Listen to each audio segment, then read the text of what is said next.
Ito mo, itong laman niya bumilog sa loob.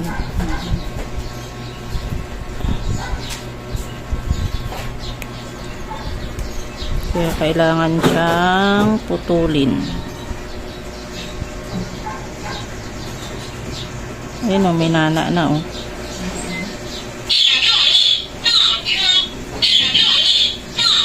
Lagpas ata ng 1 buwan eh, no? Umaba eh. Lagpas na. Kasi hindi siya sa Bulacan. Ah. Ang dami mo parang bahay na eh. Ikot-ikot lang siya sa amin. Bulacan, Paranaque, Cavite. Dapat hindi humahaba yung kuko mo kasi nagiging ganito siya. Ganun. Oo, ayan o. Nagnana na o. Sakit na. Ayun o, may nana o.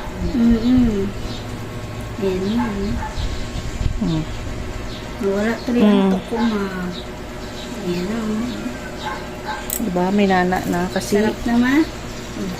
Sabi niya kanina pagising niya kanina. Bakit mo na masakit? Kumikirot yan eh. Ayan o. Sabi niya yung kukukuan. Pag may nana, makirot na siya. Yan din. Bumilog.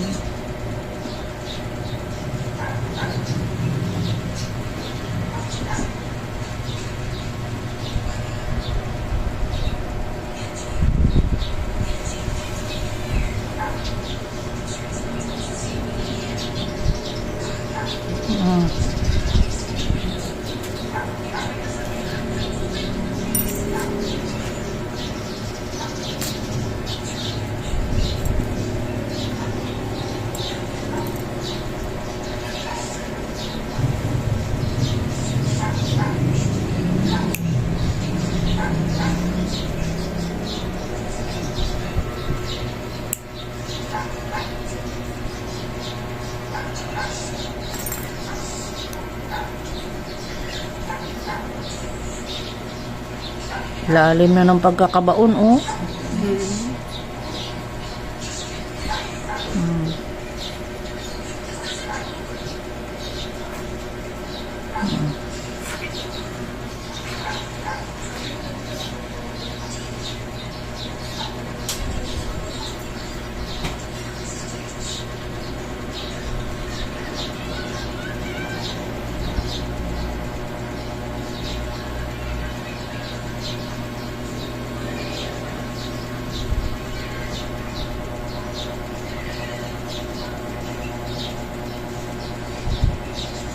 Yan.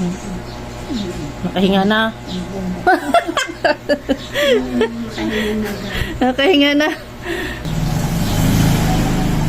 Wait lang na eh. Ayan na. Pinasingaw na ni ate.